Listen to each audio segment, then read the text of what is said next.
stadhuis is er niet bij.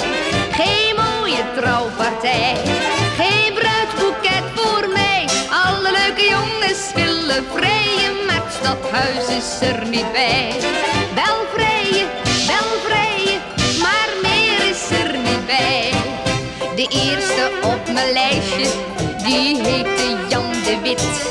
Dat was een heel leuk knaapje, een jongetje met pit. Maar toen ik hem van trouwen sprak, zei hij, maak me niet ziek. Hij mompelde nog, sorry hoor, en verdween toen in paniek.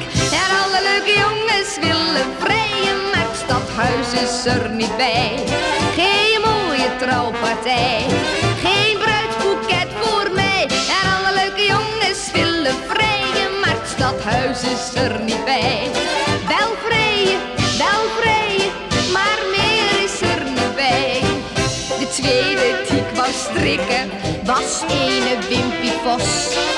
Die had wel zin in zoenen, zondagsmiddags in het bos.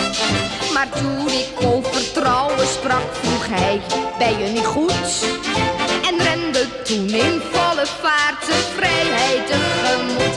En alle leuke jongens willen vrijen, maar het stadhuis is er niet bij. Geen mooie trouwpartij, geen bruidsboeket voor mij. En alle leuke jongens willen vrijen, maar het stadhuis is er niet bij. Wel vrijen, maar meer is er niet bij. Toen kwam een lange Karel en daarna een dikke Piet. Toen eentje met een sikkie, hoe die heette, weet ik niet. En zo kan ik wel doorgaan, maar het verhaal is gauw verteld.